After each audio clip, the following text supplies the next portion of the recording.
Shalom umat yang dikasihi Tuhan, damai sejahtera Allah penuhi hati kita semua. Memperlakukan hamba Tuhan dengan benar. Firman Tuhan hari ini diambil dari Filipi 4 ayat 14, demikian firman Allah. Namun baik juga perbuatanmu bahwa kamu telah mengambil bagian dalam kesusahanku.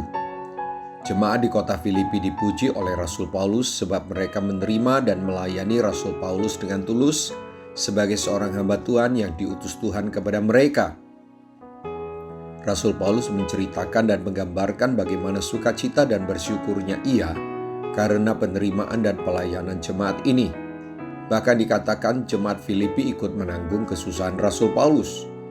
Bagi Rasul Paulus yang utama bukan nilai uang atau fasilitas materi apapun yang dia terima. Dijelaskan oleh Rasul Paulus bahwa pelayanan dan penerimaan jemaat Filipi kepadanya sebagai seorang hamba Tuhan yang diutus untuk melayani mereka itu mendatangkan keuntungan besar bagi jemaat ini sendiri. Dikatakan, tetapi yang kuutamakan bukanlah pemberian itu, melainkan buahnya yang makin memperbesar keuntunganmu.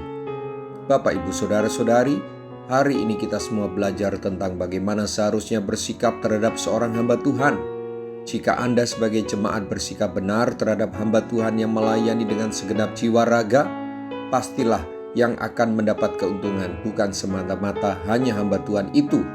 Yang utama diuntungkan adalah jemaat karena bisa terlayani dan janji Tuhan. Barang siapa mentaati firman Tuhan maka ia pasti diberkati.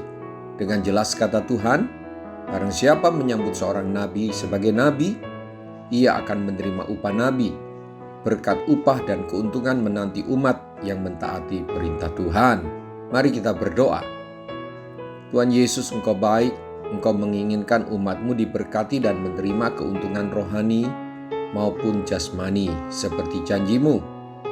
Jika saya dengan tulus melayani dan menerima seorang hamba Tuhan yang diutus untuk melayani saya, uang dan harta yang Kau berikan, tenaga dan waktu yang Kau berikan kepada saya, sesungguhnya semua itu milik-Mu.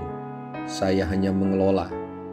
Bantulah saya ya Roh Kudus, agar saya tidak salah dalam memperlakukan seorang hamba Tuhan.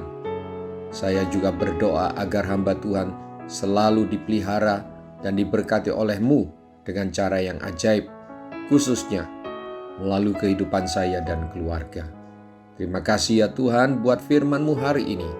Dalam nama Tuhan Yesus, haleluya. Amin. Sampai jumpa besok dengan suara gembala, firman Allah yang hidup. Tuhan Yesus memberkati.